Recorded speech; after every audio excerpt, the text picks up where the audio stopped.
Sam, come on, you have to try this. I waved the pizza slice in front of him. It's literally the best one on campus. I swear, you'll regret it, Sam muttered, rolling his eyes, but he grabbed the slice anyway. Fine. But if I get heartburn, it's on you. Leah laughed from the corner of the room, sprawled across my bed with her notebook. I don't care what you eat, just stop fighting over the last soda can. I want one, too. I grinned at her, tossing the can across. Fine, Miss Bossy. You get the last one. The room smelled like cardboard pizza boxes and late-night snacks, but it was perfect. The three of us had been inseparable since freshman year. Sam's sarcastic humor, Leah's endless energy, and my own ridiculous optimism, they made college feel like home. I checked my phone for the 5th time that evening. Emma hadn't texted back in hours. Are you staring at your phone again? Leah asked, raising an eyebrow. She's not even here. I know, I said quickly. She said she'd call. You mean she said she'd call 2 hours ago, Sam said dryly. Relax, man. She's probably busy. I forced a laugh. Yeah, you're right. Probably nothing. But I couldn't shake the feeling that something was off. The next few weeks passed in a blur of lectures, group projects, and late-night study sessions. Emma was distant, small things, really. Texts left unanswered for hours, her laughter in person a little forced, excuses for missing dinner that didn't quite make sense. One night, I decided to surprise her at her dorm. My heart was pounding, but I wanted to see her smile in person. Emma? I knocked softly. It's me. Her roommate peeked out. She's not here. She went out. Out? At this hour? I frowned. Did she say with who? Just with some friends. I nodded, forcing myself to stay calm. Maybe I was overthinking. Maybe I was just paranoid. But the nagging doubt wouldn't leave me alone.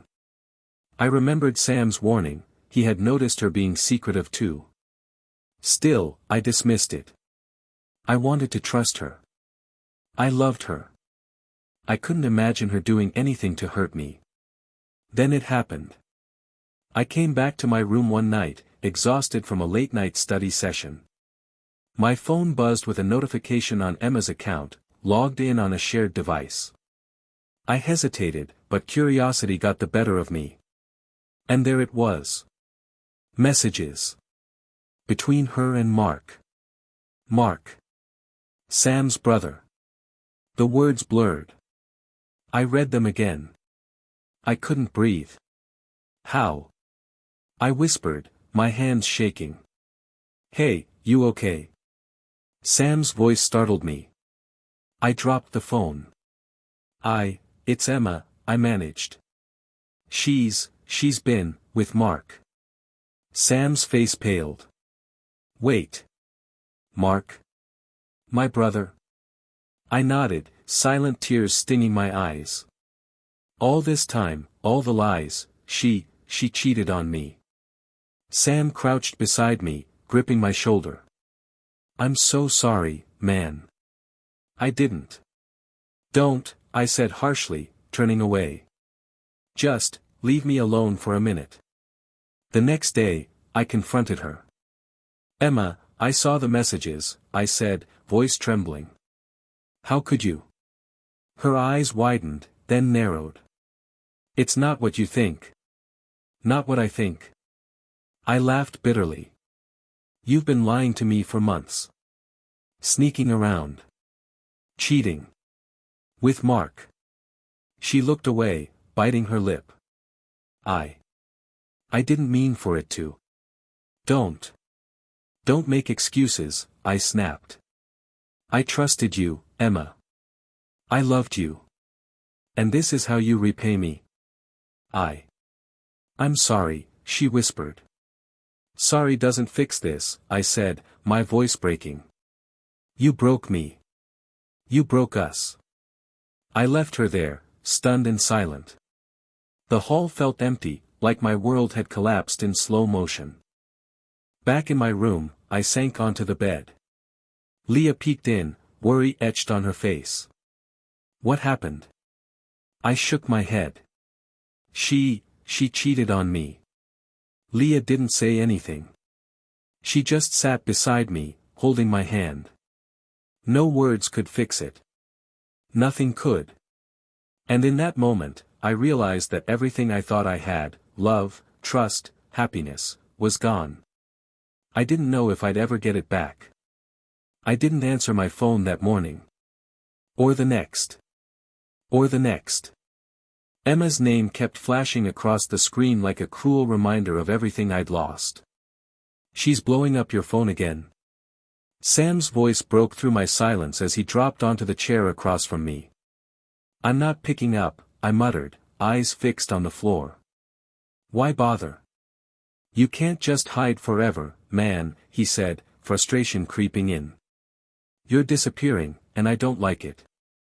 I'm fine, I lied. Just, busy. Busy? Watching the walls of your room change colors. He frowned. Come on, talk to me. I said I'm fine, Sam.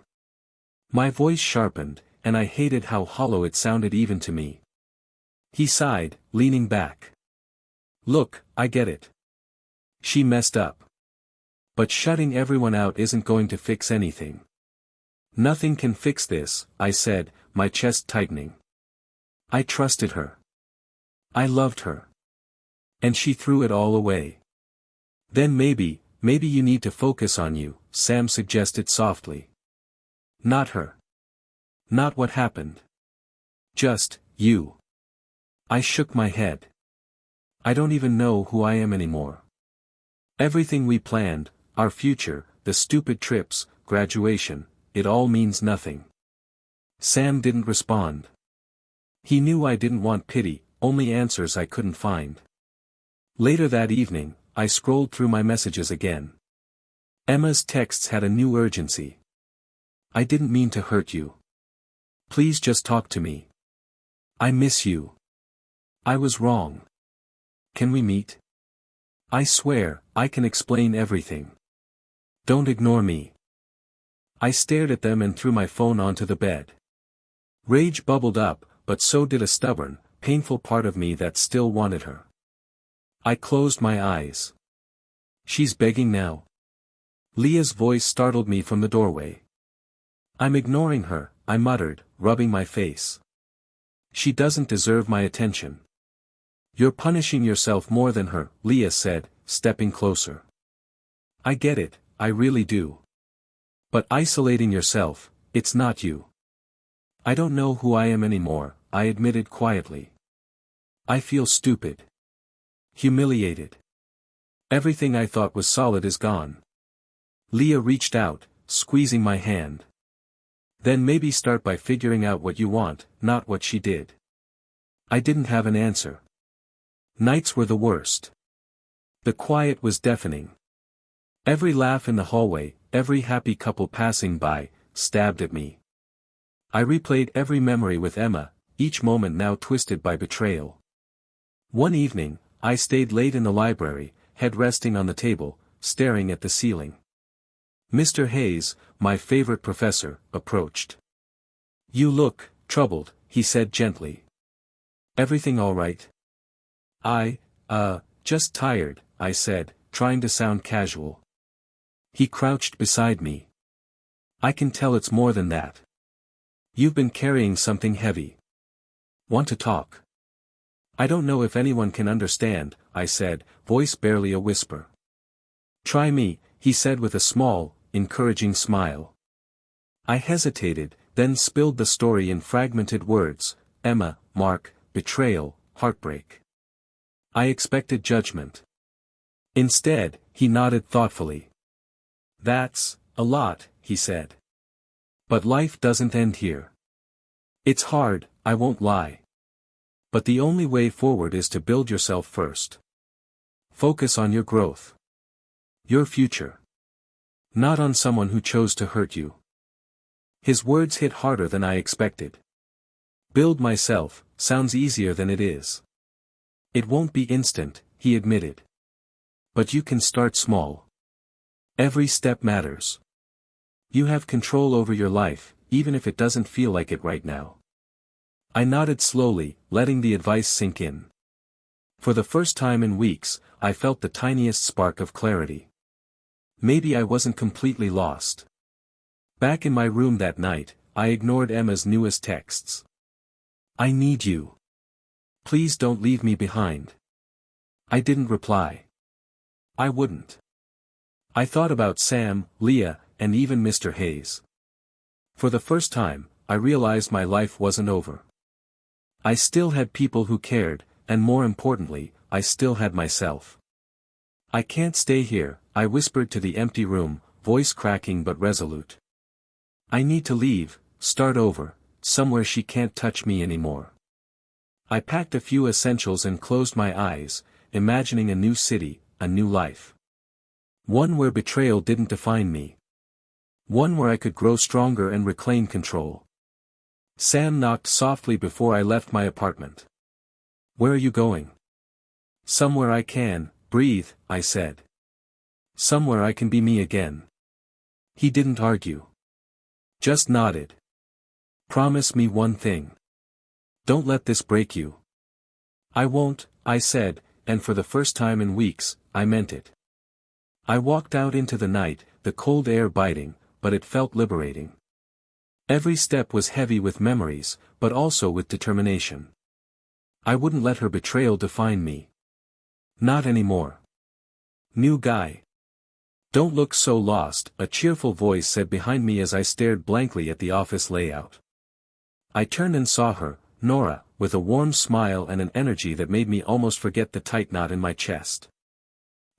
Yeah, I'm new, I admitted. Clearly, she teased, holding out her hand. I'm Nora. You'll survive here, trust me. I shook her hand, surprised at how easy it was to talk to her. I hope so. You will. Everyone freaks out the first week. Just don't set anything on fire. She winked. I laughed. It felt strange, the sound echoing in my own ears. No promises. Over the next few days, Nora became my unofficial guide. You need to meet clients, learn the system, and stop hiding in the corner, she said one morning, dragging me to the break room.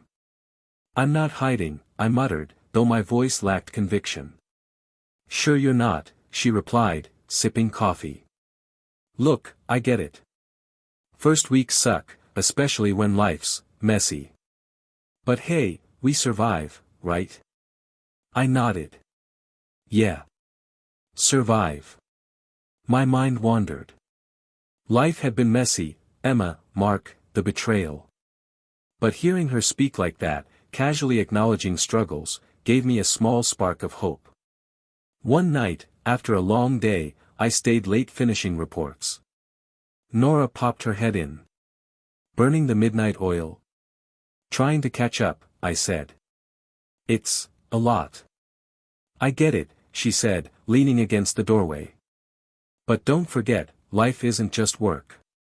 You need breaks. Small wins matter. I frowned. Easy for you to say. You don't, you know, my voice trailed off, the memories of Emma stabbing through the fatigue. Nora stepped closer. Hey. Whatever it is, it doesn't define you. One betrayal doesn't make you weak. It just teaches you who to trust. Her words hit differently than any pep talk I'd gotten before. I nodded slowly. I guess, maybe I'm ready to start over. Not hide anymore. You'll get there, she said, smiling. Trust me. Days turned into weeks. I focused on learning, taking small steps toward independence. I can handle this, I whispered one night, reviewing spreadsheets and trying not to think of Emma. But she lingered in the back of my mind, her laughter, her words, the way she twisted everything I said. I caught myself replaying every moment, every excuse she'd ever given. I shook my head. Stop it, I told myself. She's gone. One evening, Nora caught me staring at my phone again. Thought I told you not to dwell, she said gently. I just can't stop, I admitted. It's like my mind won't let go. Then do something, she suggested. Shift your focus. Build something you can control. And I did. I stayed late, learned new skills, figured out budgets, handled client calls like I'd been doing it for years. With each small victory, the knot in my chest loosened. You're getting better, Nora said one day, looking over my shoulder as I finalized a project. Promotion's not far if you keep this up.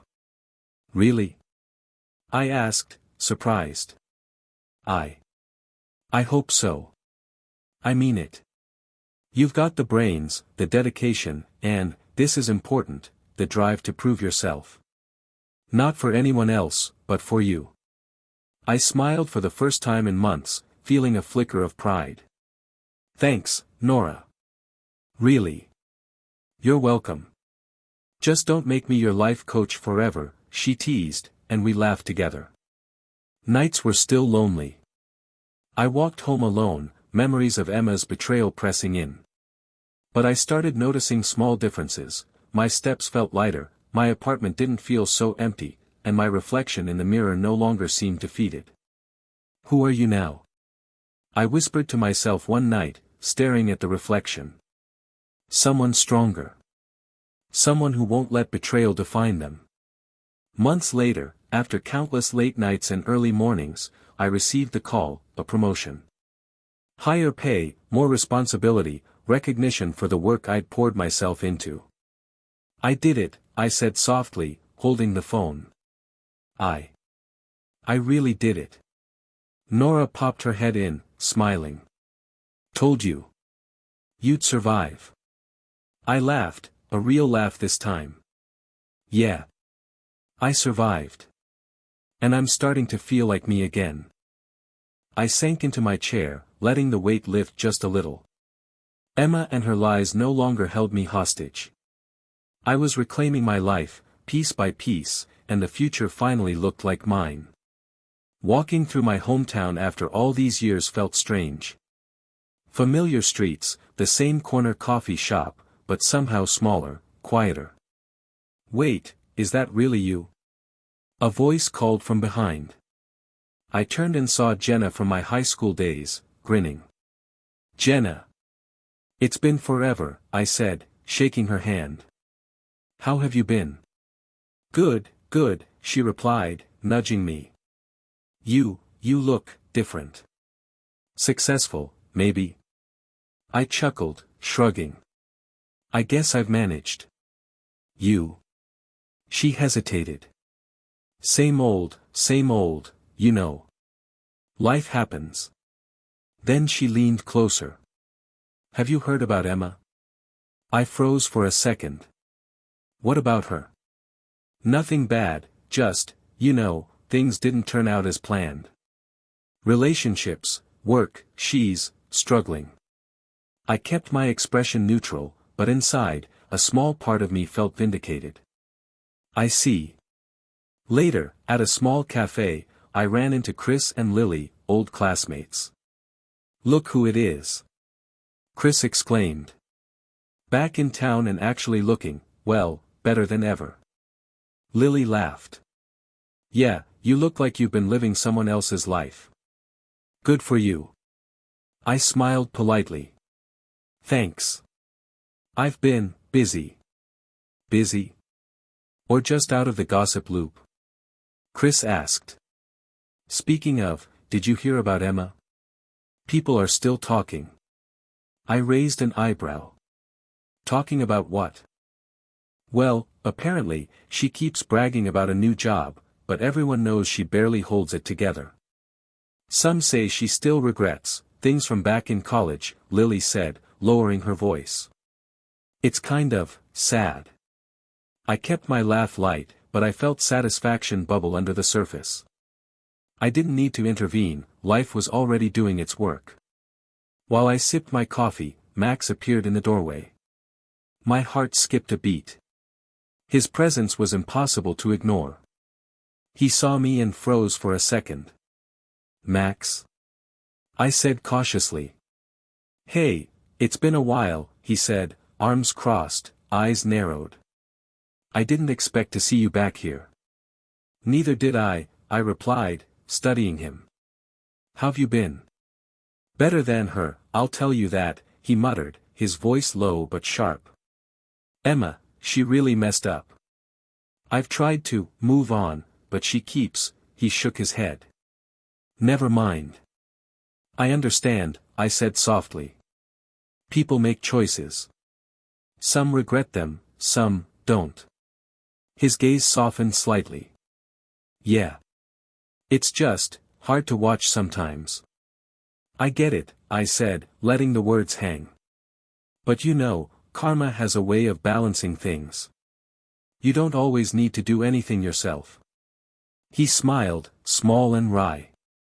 "I guess you're right. Funny, seeing you now, you seem stronger. More in control." "I had to be," I admitted. "After everything that happened, I didn't have a choice. Took a while to get here, though." "Good for you," he said. "Honestly."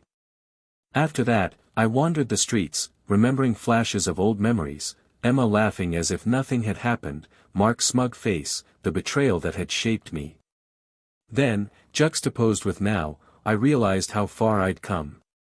Nights of loneliness, endless work, learning to trust myself, and here I was, calm, composed, and aware of my own worth.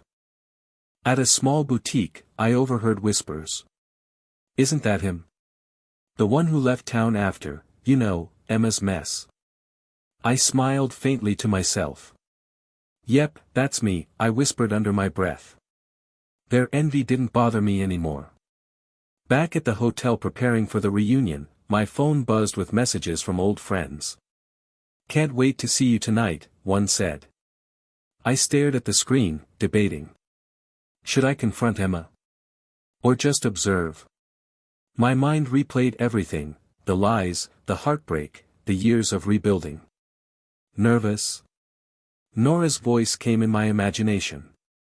Her advice echoed, "Focus on yourself, not her." I exhaled. Yeah, a little. I practiced a calm expression in the mirror, straightening my shirt. "I'm not the same person she knew," I whispered. "And she'll see that tonight, whether I speak or not." The city felt different now, less intimidating, more like a place I had reclaimed. I knew the reunion would be tense, whispers, glances, the occasional judgment. But I also knew I was ready. Not for revenge, not yet. But to stand in my truth, silently and confidently, while watching life unfold around those who had doubted me. The echoes of Emma's past mistakes and Max's resentment lingered, a quiet reminder that time had shifted the balance. I felt a mix of anticipation and calm, knowing the reunion would be the first chapter in a reckoning I didn't need to orchestrate. And as I stepped outside, the cool air brushing my face, I realized something. I wasn't the boy who had left town broken years ago. I was someone stronger, sharper, and unshakable. The past had shaped me, but it didn't control me anymore. "Wow, it's been ages," Jenna shouted as she hugged me tight at the entrance of the banquet hall. "Yeah, it's surreal," I said, pulling back with a smile.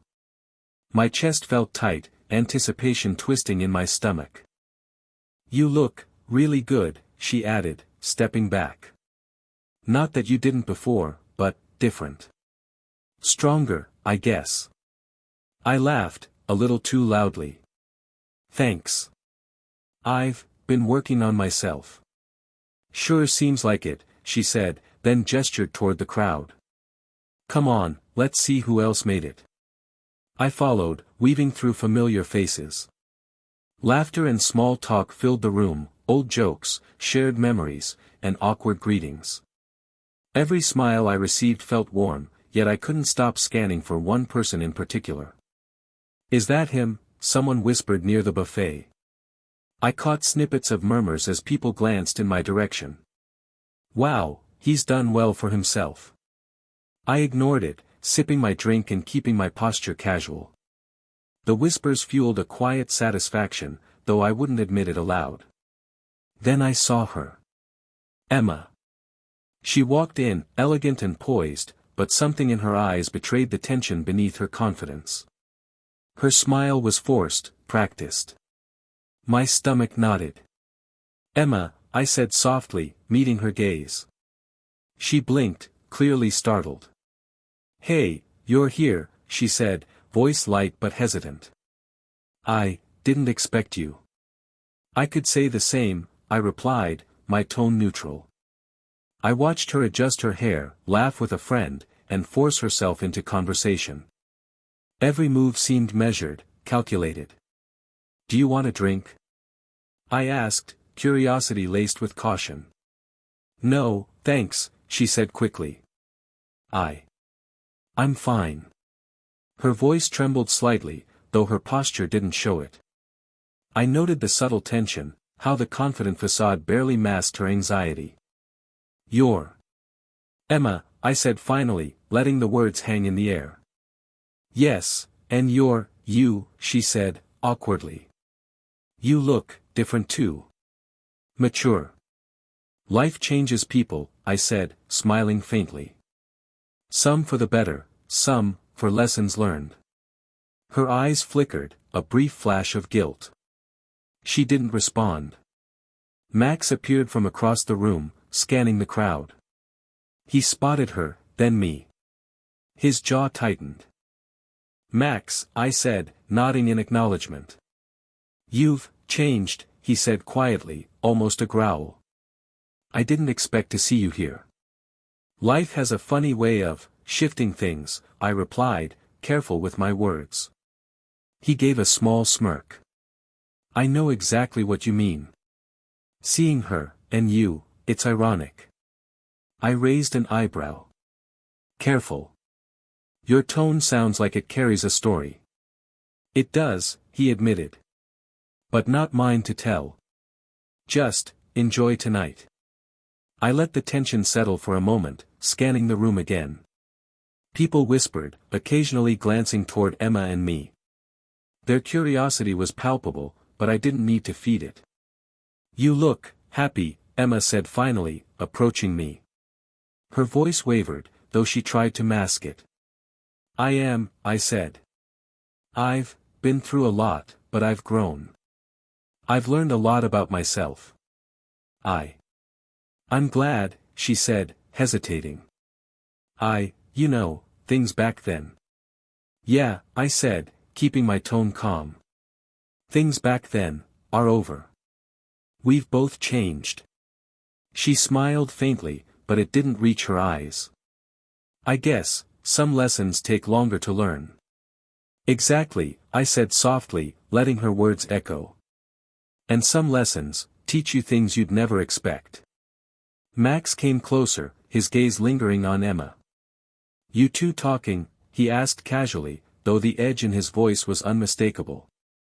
"Yes," I replied evenly. "Catching up?" He nodded, leaving the tension in the air thick but unspoken. I felt the power dynamic subtly shift. I wasn't the boy broken by betrayal anymore. I was steady, composed, and in control. The night continued with laughter, music, and old stories. I mingled with classmates, sharing experiences, smiling, and occasionally glancing at Emma. She moved through the crowd gracefully, but the nervous energy around her never left. By the end of the evening, I stepped outside, cool night air brushing my face. I exhaled slowly, relief mingling with satisfaction. Time had shifted everything. I didn't need to confront her, to argue or remind her of the past. Life had done it quietly, naturally, and I could finally observe from a distance without losing myself. I smiled faintly to myself, watching the reunion fade behind me. I had grown. I had reclaimed my strength. And in that quiet, subtle way, I realized, the balance had changed, and I didn't have to lift a finger to prove it. I met Ethan at a cafe downtown, an old friend from college I hadn't seen in years. "Wow, look at you," he said, shaking my hand firmly. You've changed, in a good way. I've had time, I replied, smiling. Life teaches lessons, some painful, some enlightening. He nodded knowingly. Yeah, I know what you mean. So, any news from the old circle? Emma? I sighed, stirring my coffee. More than I want to hear, honestly. But I suppose it's inevitable. Ethan leaned in, lowering his voice. I've heard some things. Failed jobs, public mess-ups, people talking, she's not doing so great. I felt a small flicker of satisfaction but kept my tone neutral. Sounds like life's balancing itself out. Exactly, Ethan said, grinning. And the best part? People who were once her allies are slowly realizing her inconsistencies. Funny how things come around, I muttered, recalling whispers from mutual friends at the reunion. My phone buzzed. Emma. I ignored it. You gonna respond? Ethan asked casually. No, I said firmly, setting the phone down. Not yet. Or maybe, never. I've learned some lessons. I won't let her manipulate me again. He raised an eyebrow. Smart. Let her stew. Let the universe handle her. I nodded, internal dialogue swirling. Revenge, forgiveness, or silent observation. I considered every angle, every reaction she might have.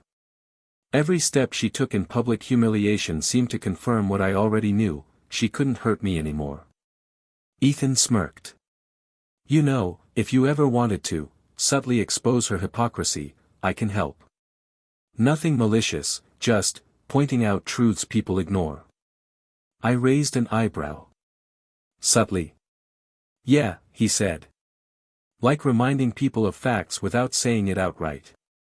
Karma's already at work, but a little clarity can't hurt. I thought about it. I don't need to ruin her. Life is doing it for me. But maybe, showing the truth, letting others see the reality, that's different. Later that evening, we met more friends from college. Casual conversations turned into small revelations. Did you hear about Emma's last venture? One friend whispered. She invested in that startup, and it collapsed. Publicly. Big loss. I nodded quietly. Yeah, I heard. My tone calm, collected. She tried to blame others, but everyone knows the truth, Ethan added. I smiled faintly. Funny how accountability works differently for different people. Another friend leaned closer. She keeps reaching out, texts, messages on social media. It's like she wants something from you. I shook my head.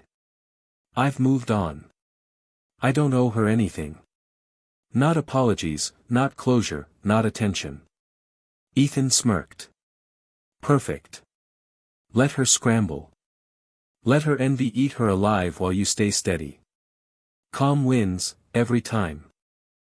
I leaned back, reflecting on the irony. Once I was broken, humiliated, left in pieces. Now, I watch her unravel without lifting a finger. And it feels, strangely satisfying. Later that night, my phone buzzed again. Another message from Emma. Please, we need to talk. I regret everything. I miss us.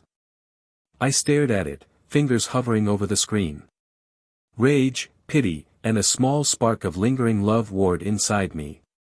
Don't reply, Ethan said, noticing my hesitation. Let it sit. Let her see that you're untouchable now. I exhaled slowly. Yeah, you're right. She's already feeling the consequences. I don't need to add to it. Revenge would be satisfying, maybe even tempting, I thought. But it wouldn't make me stronger. Forgiveness, maybe too early. Observation, that's where I have the power. The next day, we attended a small alumni event. Emma was there, flustered, attempting to mingle, but I noticed the nervous glances she threw at me. Her friends whispered, exchanging looks of awkward concern. Look at her, Ethan murmured. She's trying so hard to appear confident. Pathetic, isn't it? I smiled faintly. It's not pathetic. It's natural. The universe has a way of humbling people. We chatted with old acquaintances, sharing achievements, laughs, and memories. All the while, I kept my focus. Calm, composed, in control. Emma approached once, trying to initiate small talk. Hey, you're doing really well. I'm happy for you. I nodded politely. Thank you. I've been focused on myself. Her smile faltered. Yeah. I guess we all have to learn, the hard way. Exactly, I said softly, letting the words linger. The hard way teaches lessons no one else can. She nodded, hesitated, and walked away, leaving me standing there. I exhaled slowly. Power was quiet, internal. I didn't need to gloat or confront. Life was already balancing the scales. Later, walking back home with Ethan, I said, you know, seeing her like this, I feel calm. Not triumphant. Just at peace.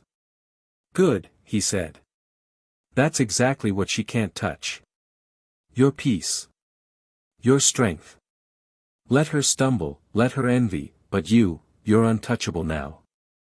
I nodded, smiling faintly. Untouchable, yes. That's exactly right. And for the first time in years, I felt it, complete, quiet satisfaction. Karma wasn't instant, but it was working. And I was free to simply watch. I saw her across the courtyard, hesitating near the fountain, hands twisted in nerves. Emma. My chest tightened, but I straightened my shoulders. I was no longer the boy she had shattered years ago. We need to talk, she said, voice trembling as she approached. I tilted my head slightly. I'm listening. Her eyes flicked around nervously, catching the stares of a few passers-by. I messed up. Back then. I was selfish, and Yes, you were, I interrupted calmly. And it changed both our lives. I lost trust, time, and peace because of it. She flinched but nodded. I know. I've regretted it every single day.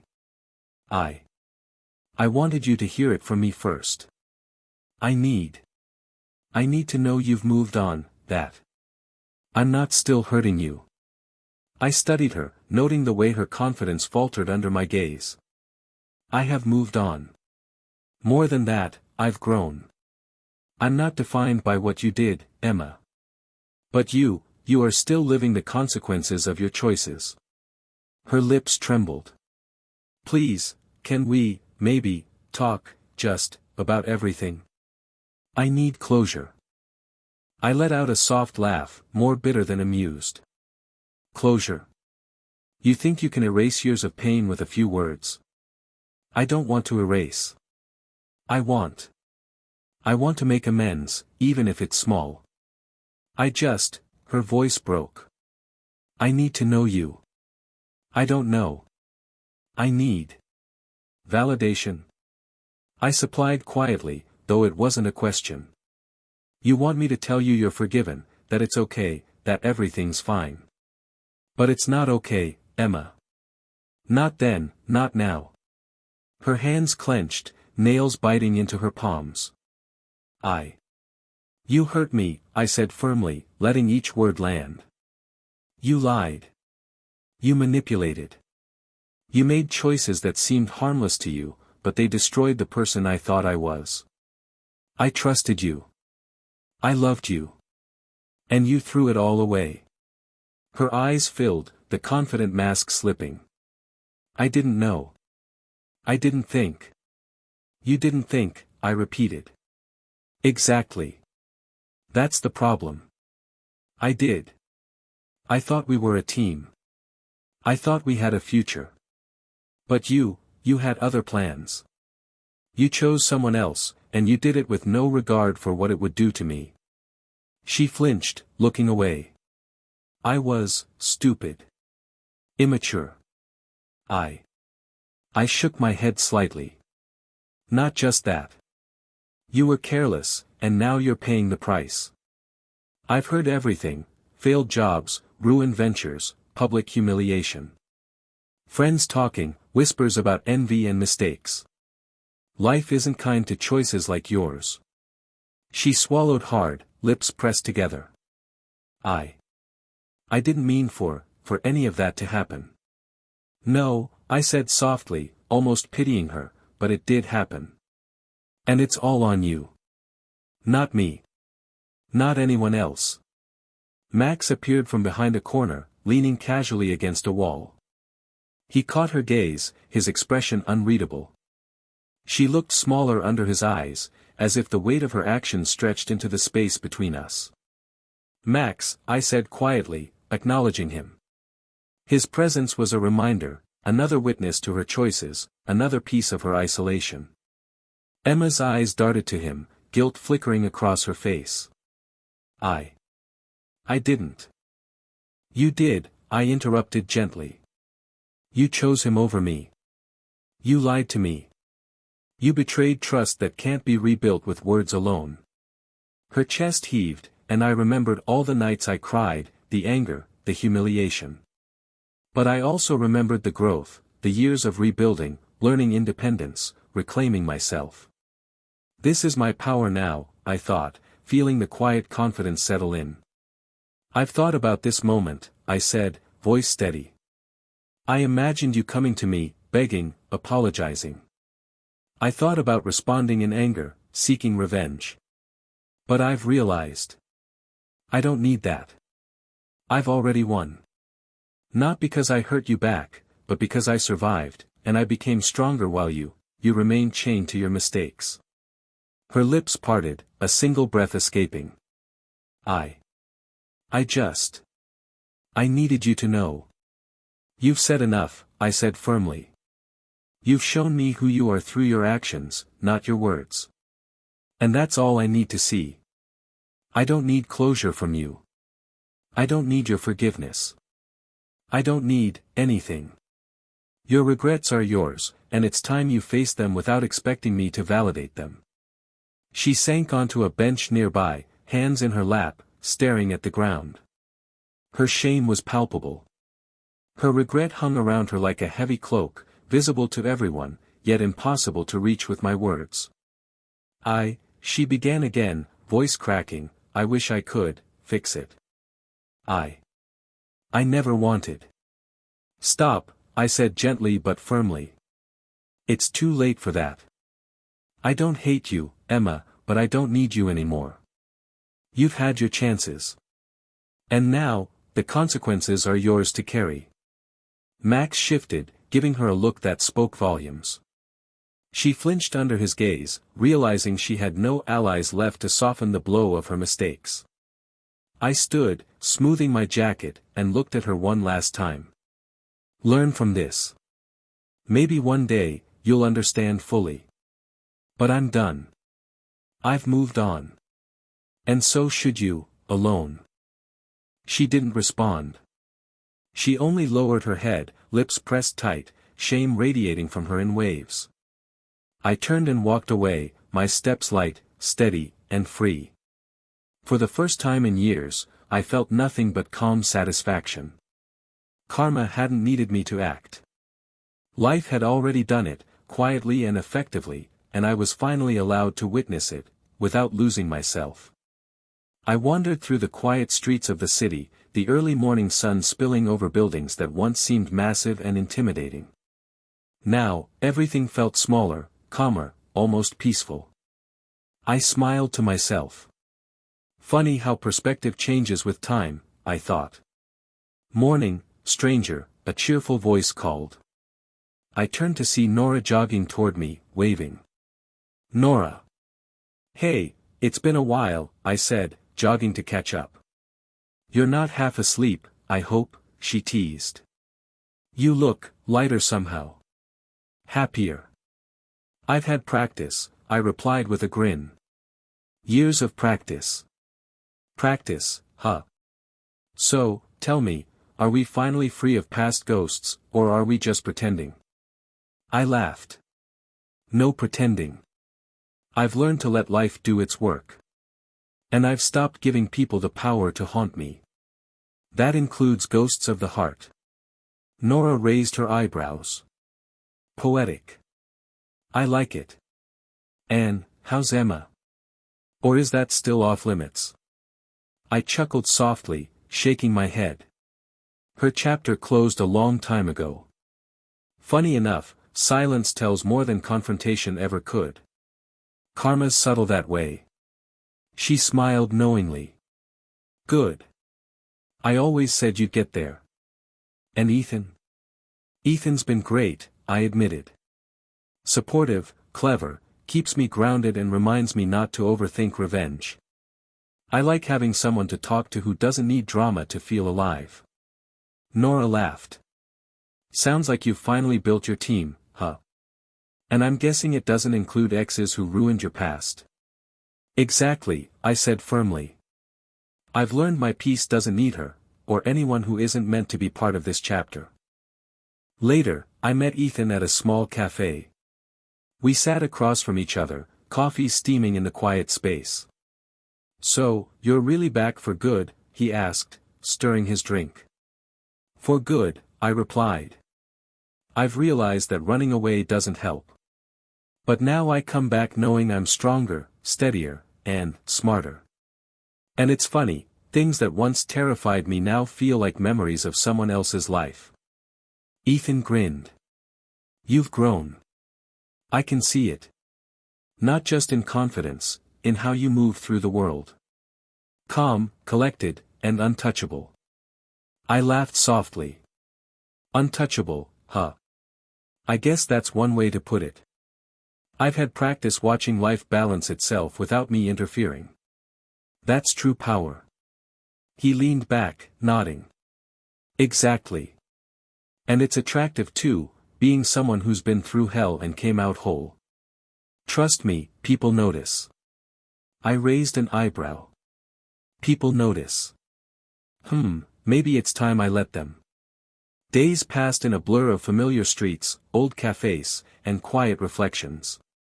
I revisited the college grounds, the library, even the coffee shop where I had spent nights thinking about Emma's betrayal. Everything looked smaller now, less imposing. And with that smaller scale came a larger clarity. I had transformed, while the past remained, small, irrelevant. Walking past the fountain where she had once confronted me, I paused. The water shimmered in the sunlight, calm, steady. I smiled. Life flows on, and so do I. Hey, mind if I join? A voice asked. I turned to see someone new, Lydia, a colleague from my current work who had always seemed kind, sharp, and patient. Of course, I said, gesturing to the bench beside me. We sat together, talking about projects, ambitions, and small personal victories. The conversation was light, filled with subtle humor and shared curiosity. I felt a warmth I hadn't realized I missed, the comfort of connecting with someone who didn't carry betrayal in their past. You really seem different, she said at one point, smiling. Not just older, more experienced, calmer, like you've seen the storm and come out stronger. I chuckled. That's exactly what it feels like. I've learned that storms teach lessons no one else can. And the quiet afterward? That's where growth happens. She nodded thoughtfully. Sounds like you've built something solid. And it's inspiring. I realized then that life had come full circle. The heartbreak, the betrayal, the years of rebuilding, it all led to this. Confidence without arrogance. Strength without cruelty. Peace without resentment. Later that evening, I met Nora and Ethan for dinner. Conversation flowed easily, laughter echoing across the table. We reminisced about old times, joked about our younger selves, and celebrated small victories, projects completed, challenges overcome, and personal growth achieved. You've really come a long way, Nora said softly, raising her glass. And it's not just the career or finances. It's you. Whole. Alive. At peace. I clinked my glass with hers. Thanks. It's a strange feeling, realizing that all the pain wasn't wasted. It shaped me, but it didn't define me. And I've learned to let the past sit quietly while I move forward. Ethan grinned. And the best part? You didn't lose yourself along the way. That's what most people can't manage. True, I said. And you know. I'm ready for whatever comes next. Opportunities, relationships, real connections that don't carry betrayal or envy. I've earned that. As we left the restaurant, walking beneath softly lit streets, I looked up at the city skyline. The lights reflected my journey, small streets, towering buildings, shadows that had once loomed large but now barely reached my feet. I smiled to myself, feeling a quiet satisfaction. Emma's absence lingered subtly, a ghost of karma fulfilled. I didn't need to confront it or gloat. Life had done its work, and I had done mine. I felt ready, open to new experiences, new connections, and a life defined not by betrayal, but by growth, wisdom, and the quiet joy of knowing I had come full circle. I sat at the cafe where I had once met Ethan, sipping a black coffee and watching the morning sunlight spill across the streets. Everything felt alive yet calm. I thought about the years, heartbreak, betrayal, late nights of questioning my own worth, and realized I had finally arrived at a place of quiet strength. "Morning, stranger," Sam's familiar voice called as he slid into the seat across from me. "Sam," I said, smiling genuinely. "It's good to see you." "You look different," he said, eyebrows raised. "Not just older, stronger. More, at peace, maybe." "Peace," I repeated softly, letting the word linger. "Yeah. That's the best part. You remember what it was like back then?" He chuckled. "How could I forget? Late nights, heartbreak, and the endless rants about Emma. Honestly, I'm glad you survived it." "I didn't just survive," I said, leaning back. "I rebuilt. Learned things I never would have if it hadn't hurt so much. And now, I'm not defined by anyone else's choices." Sam grinned. "That's the guy I know. Finally free of all that drama." Just then, Mr. Hayes walked by, pausing at our table. "I see some of my students didn't forget their old professor," he said with a warm smile. "Mr. Hayes," I said, standing quickly. "It's been ages. Good to see you." "You look, well," he said. "I remember the anger and frustration in your eyes when Emma betrayed you. I'm glad to see calm now. That's real growth, not just success." "Thanks," I replied. "I've learned that revenge isn't always about action. Sometimes, it's simply surviving and thriving while letting life do the work." He nodded approvingly. "Exactly. Healing, self-transformation, that's the ultimate revenge." We shared a brief laugh before he waved goodbye, leaving me reflecting on how far I'd come. Later, I met Lydia at the park. We walked along the tree-lined paths, chatting about work, ambitions, and small victories. "You've changed," she said casually. "Not just the way you present yourself, it's deeper. You're grounded. Confident without trying to prove anything." "I've had time," I replied.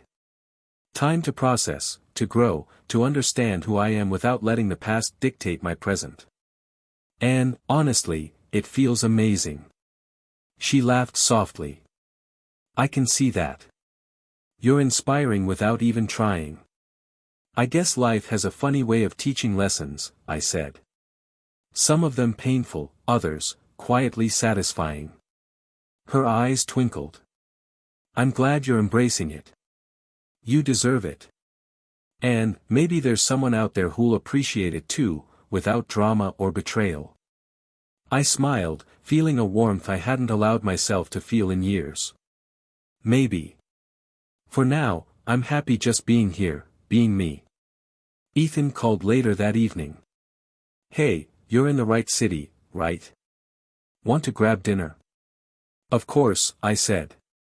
"It's been too long." At dinner, the conversation flowed easily. Humor, shared memories, and plans for the future filled the space between us. "You've really grown," Ethan said. "Not just in your career or finances. You've built a life on your terms. That's rare." "I've learned," I said, "that betrayal doesn't define you. Rage doesn't help. The best revenge is building a life so full, so satisfying, that those who wronged you, they only see how well you've survived." He raised his glass.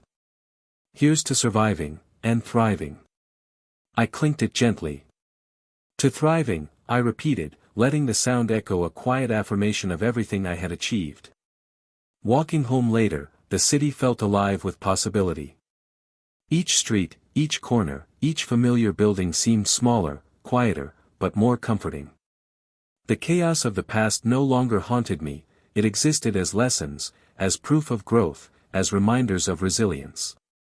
I thought about Emma, briefly, noting the subtle regret I had glimpsed from others' whispers. I didn't feel triumph or bitterness. I simply felt complete. Her mistakes had shaped her life, and I had learned from mine. The balance was maintained. I paused at the fountain where I had once faced her, reflecting on every choice, every heartbreak, every victory. The water shimmered under the streetlights, calm, steady, just like me. Full circle, huh? I whispered to myself. It was. From betrayal to heartbreak, from isolation to growth, from pain to empowerment, I had walked the long path and arrived where I needed to be, unbroken, whole, and free. At home, I sat on my balcony, city lights stretching before me, a gentle breeze brushing my face. My phone buzzed with messages from friends, work colleagues, and even Lydia. Laughter, jokes, plans for future adventures. Life was full again, unburdened by the past. I closed my eyes for a moment, inhaling deeply. I have grown. I have evolved. I have reclaimed my life on my own terms. The past lingered only as a quiet shadow, a reminder of lessons learned. Emma's regret existed, subtle and distant, but it held no power over me. I smiled, thinking of everything ahead, new opportunities, new friendships, perhaps even love that would be pure, untainted by betrayal. I whispered to the night, this is what victory feels like. And with that, I finally allowed myself to step fully into my future, confident, whole, and free.